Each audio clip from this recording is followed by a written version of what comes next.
This is a pretty cool song. It's okay. First of all, the Metroid series has a bunch of really good battle music. I don't know if this is really the best one out there, but it's a really good one. It's the adult Chica battle. Basically, the first half of the fight, you don't even expect the second half, but the first half of the fight, you go in, you get on this platform, suddenly the whole stage fills with icky purple liquid, and this thing falls into the water, and you don't know what it is, and the cutscene's going around.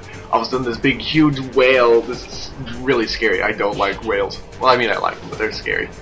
This huge whale just bursts out of the water. It's not really a whale. It's like this huge, I don't even know how to describe this thing. It's a big alien-looking, scary, watery, death monster thing. And it jumps over you, and so the only time you can shoot it in the actual battle is when it like beaches itself on top of the platform trying to knock you off or eat you or whatever, and you shoot it in its underbelly, because that's always where you have to shoot enemies in video games. But anyway, you kill it, it falls in the water, and you just kind of stand there and you're like, what now? And then this other thing falls in the water, and it's the adult form of this huge giant whale, and nobody understands. I mean, I don't think anybody saw this coming. All of a sudden, this huge purple moth just bursts out of the water, and it's like got weird hummingbird dragonfly wings, and it's got a big moth-shaped body and a weird butterfly mouth and one eye, and everybody's just like, what the heck? That's not what I expected this thing to turn into. And it's just weird. And this song fits it, because this song is pretty much like, surprise, moth, because it's oh, how do I explain it? The instruments, they just sound really weird and strange and buggy, insecty, with the they sound kind of creepy, like in Silent Hill when you're fighting that big grub thing and making that weird sound, or whatever, sound effect. That's what this kind of reminds me of, is that Silent Hill song. It's not nearly as scary, and it's got more of a fight, upbeat melody kind of thing. Which, by the way, this has a pretty good battle theme too, because of the long drawn out chorus. It's not really chorus, it's a very fake synth chorus. It's actually pretty much it's the first half of the fight with the Chica larva, only sped up ×2. So I don't know, but it fits so well. So I don't really have any complaints. I like the song.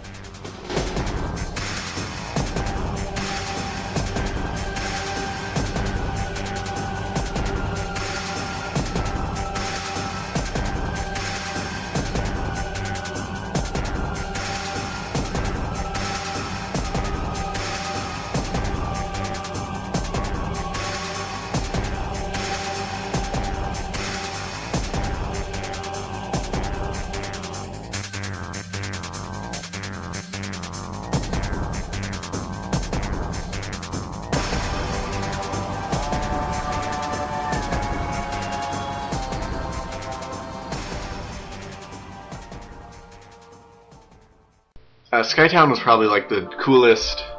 I don't know if it's really the coolest, but it's the most unique level in all the Metroid Prime games, I think. Phase could kind of maybe hang on waste a little bit. It's kind of generic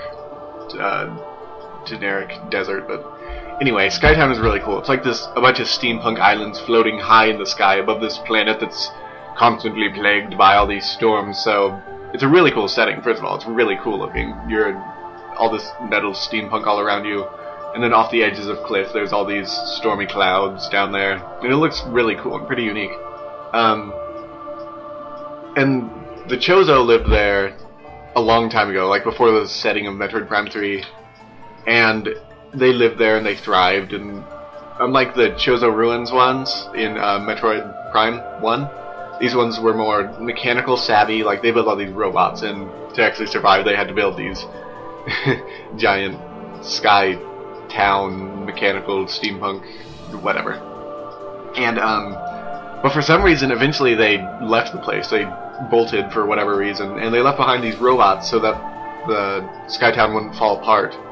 So there's these robots fixing the town, and there's these robots fixing other robots, and there's all these robots that keep messages, the history of the place. But when Samus gets there in the game, there's this guy running around, and he's setting all the robots to kill mode, basically. So when Samus runs by, she has to blow up all this history of the Chozo that lived in the place. And it's kind of, I don't know, it's kind of like sad almost, because you're just destroying all this history. But the song itself is cool because it's like bells. They sound kind of like church bells, and there's strings, this nice harp music, and there's this ha ha ha ha ha ha, this choir, which sounds really good. And it just kind of conjures up a vision of heaven, in a way, which fits the setting, because obviously it's high in the sky, so it's kind of like fluffy cloud heaven made of metal. But then, after the intro, in quotation marks, of the song starts, it's like this little drum beat melody comes in, and that kind of reminds me of like Samus. The drums kind of represent Samus, who just set foot into this place that nobody's gone to for however long. Well, I guess the Galactic Federation, but.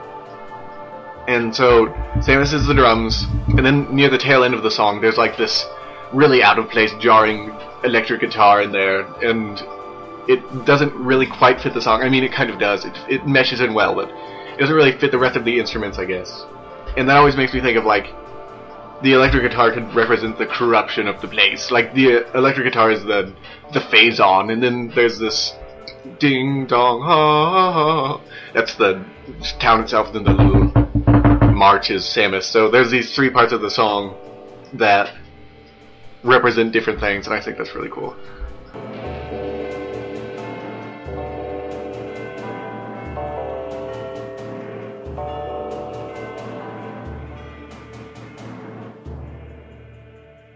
This is another kind of weird pick for this list. The Helios battle from Metroid Prime 3. I think Helios is the name of a god or something, but anyway. Helios is basically this big robot sphere that controls all these littler robots. They're like swarm bats or swarm bots or something like that.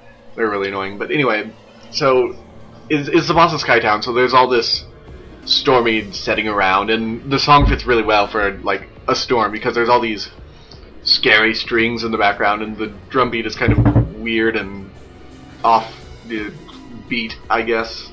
The harp, there's a harp in the song too, and it doesn't fit in the song, but that's a good thing, I guess. It sounds really random and weird, and it's like out of place in the best way possible, if that makes sense.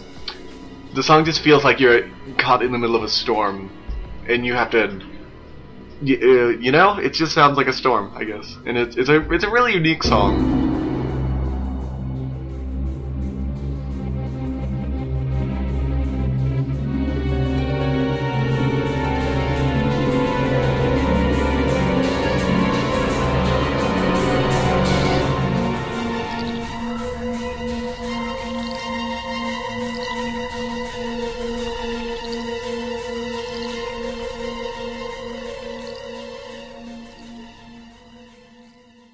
This is probably my favorite track in the entire Metroid series because, first of all, it's associated with Ridley, and Ridley is awesome. Ridley is probably my favorite antagonist in any video game ever because, first of all, he's a space dragon, and that's cool. Second of all, because he just won't die. Like, first of all, he killed Samus's parents, like, right in front of her when she was 5, and he was like, I don't even care. And so, she went off, trained with the Chozo, whatever, came back, Ridley's back, and he's like, oh, well, if it isn't girl whose parents I killed, hi, what's up, I'm gonna kill you now. And she kills him or whatever, but he doesn't die. He comes back again in Super Metroid, nobody knows how, he just kinda does. And then she kills him again, and, oh, what's after Super Metroid? Other M. He comes back again, because he was cloned somehow, and then, so she kills him again. She doesn't kill him, but his corpse is taken to the BSL space laboratories in Metroid Fusion.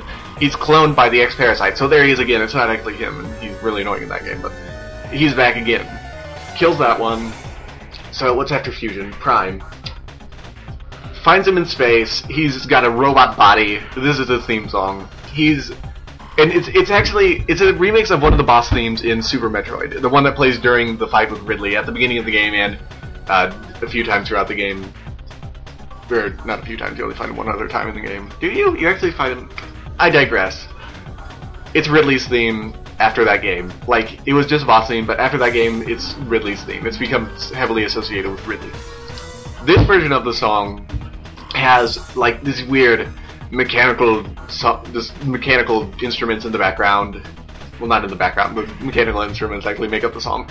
With the synthetic weird choir that's like totally fake. Like, I think it's supposed to be fake to represent his new mechanical body along with the mechanical instruments that I mentioned. But there's a cool thing in the song, because I don't know if this was intentional or not, but it's really cool. If you listen in the background of the song, you can totally hear a heartbeat, and I don't know if that's intentional, but it's like way snuck into the back of the song, and it, like, to me, it represents Ridley, all his organs and his consciousness stuck underneath all these robotic parts, and I think it's really cool. And plus, this song is just really cool. It's the Ridley theme, so it's got this like unique beat, the dun dun dun dun dun dun, which also sounds like Meta Knight's theme, but it came out before that, so I'm pretty sure it did. Anyway, though, Ridley is awesome. This song is awesome. This version of the song is awesome, and I love it.